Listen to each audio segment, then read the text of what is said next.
Olá, bom dia, boa tarde ou boa noite. Hoje meu grupo e eu falaremos um pouco sobre o conto O Espelho, de Machado de Assis. Foi publicado em 1882. Mas antes disso, falaremos um pouco sobre a biografia do autor. Joaquim Maria Machado de Assis foi um jornalista, contista, cronista, romancista, poeta e teatrólogo brasileiro. Ele nasceu no Morro do Livramento, no Rio de Janeiro, em 21 de junho de 1839.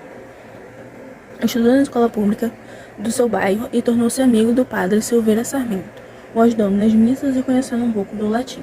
Sua madrasta, Maria Inês, o levava para assistir algumas aulas e, à noite, ele ia para uma padaria local onde aprendia francês. O escritor foi o responsável por introduzir o realismo na sua cultura com a obra Memórias Póstumas de Brás Cubas, de 1881, e ele foi um dos nomes mais importantes da nossa literatura do século XIX.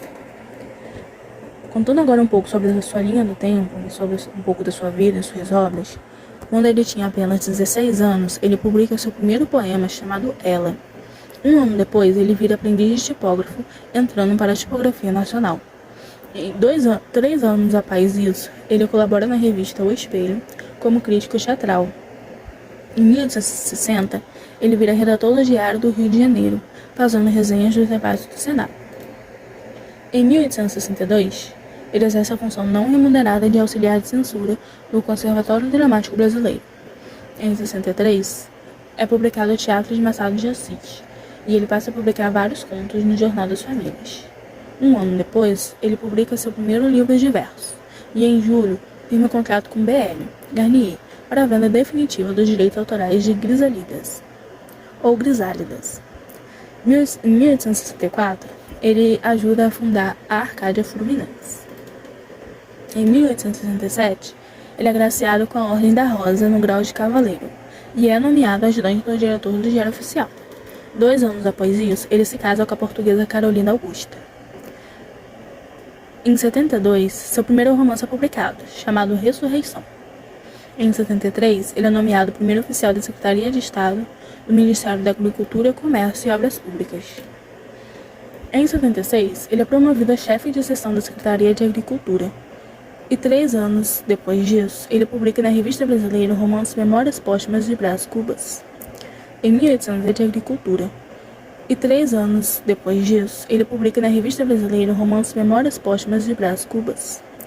Em 1880, ele é designado oficial de gabinete do Ministério da Agricultura. Sua comédia, Tu, Só Tu, Por Amor, é representado no Teatro Dom Pedro II. E 2 anos após isso, ele publica seu terceiro livro de contos, Papéis Avulsos, no qual se encontra o conto O Alienista. Nesse mesmo ano, ele também entra em licença de 3 meses para tratar-se fora do Rio de Janeiro. E em 1884, ele publica em livro os contos de Histórias Sem Data e passa a morar na rua Cosme Velho, onde ele irá morar até a sua morte. 4 anos depois, ele é nomeado oficial da Ordem da Rosa por decreto imperial. Em 1889, ele é promovido a diretor da Diretoria do Comércio da Secretaria de Estado da Agricultura, Comércio e Obras Públicas em 30 de março. E em 92, ele é promovido a diretor-geral da Aviação da Secretaria da Indústria, Aviação e Obras Públicas. Olá pessoal, tudo bem com vocês? Meu nome é Guilherme, sou estudante do IFE, Campus Guarulhos e curso de Eletrônica Digital. Sou do 2º ano e irei dar continuação ao trabalho de português. Vamos comigo? Então, linha do tempo. Em 1895, Araribe Júnior publica um perfil de Machado de Assis na Revista Brasileira de José Veríssimo. Já em 1896, Machado de Assis dirige a primeira sessão preparatória da fundação da Academia Brasileira de Letras. Em 1897, logo um ano depois, Machado de Assis é eleito o primeiro presidente da Academia Brasileira de Letras, a ABL. Sua presidência na academia durou mais de 10 anos. Já em 1899, é publicado o romance Dom Casmurro. É firmada escrita de venda da propriedade inteira da obra de Machado de Assis a François Hippolyte Garnier, Me desculpa a pronúncia, mas não sei se está certo. Já em 1904,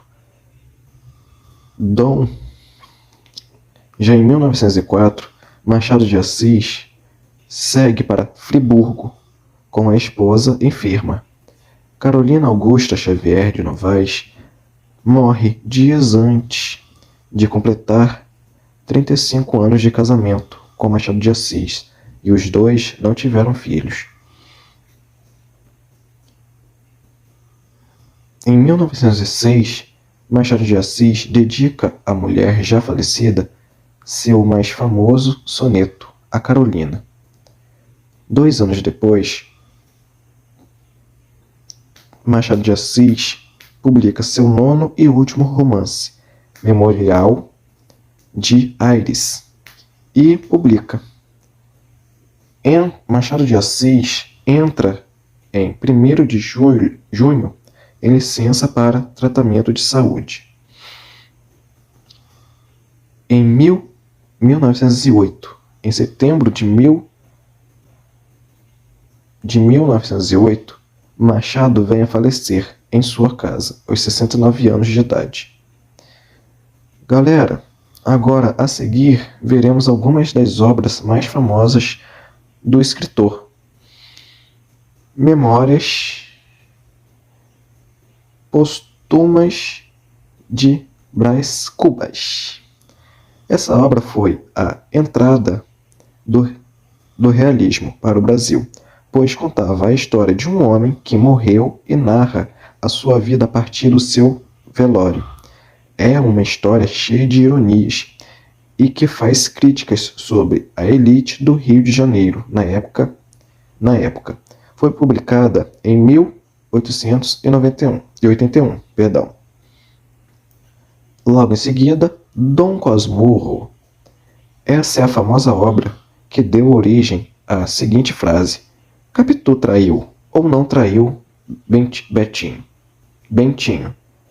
Nesse livro, o tema predominante é o ciúme e foi publicada em 1889. Quincas Borba. Uma das obras mais famosas de Machado de Assis, é um romance realista que faz críticas à burguesia e conta a história de Rubião, um jovem que enlouqueceu após receber a fortuna do seu amigo Quincas.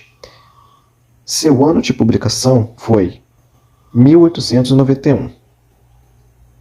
Pessoal, agora eu darei início ao livro tema, do nosso conteúdo, que no caso é um resumo do livro de Machado de Assis chamado O Espelho. Então, O Espelho. Jacobina é um homem de 45 anos e de origem humilde que conseguiu subir na vida por conta de uma nomeação e a um posto militar. Certo dia estava com mais 4 amigos e em uma casa debatendo sobre a alma, o universo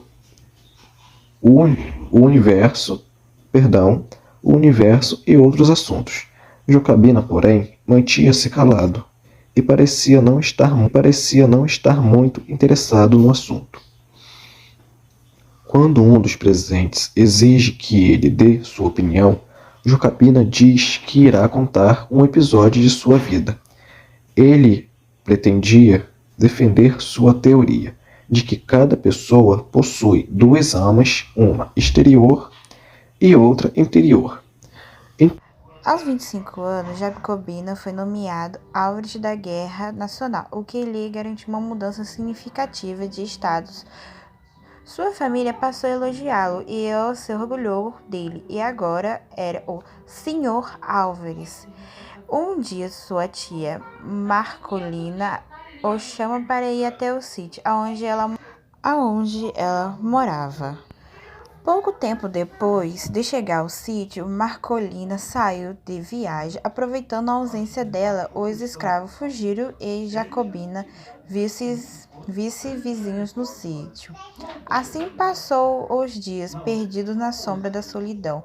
e angustiado por ter perdido a sua alma exterior, fruto da imagem aonde que outros faziam dele. Por conta do status do seu sobrinho, ela lhe oferece um grande espelho proveniente da família real portuguesa e melhor bobina da casa e coloca no quarto destinado à Jacobina. A partir de então, tudo mudou sua vida. A percepção que tinha de si mesmo passou a ser aquela que os outros tinham dele. E a pessoa que Jacobina era já não existia. Em certo momento, ele decide olhar o espelho e percebe que a imagem ali refletida estava corrompida e difusa, assim como a imagem que ele fazia de si mesmo na ausência dos outros. Não conseguindo enxergar a si mesmo com nitidez, Jacobina resolve vestir sua farda e olhar no espelho. Dessa vez, a imagem refletida era nítida e com clareza de detalhes e contornos, recuperando assim a sua alma exterior que preenchia sua alma interior. Jacobina conseguiu evitar a solidão nos dias que se passaram, terminando o relato da sua história. Jacobina vai embora e deixa seus amigos em um silêncio refletivo.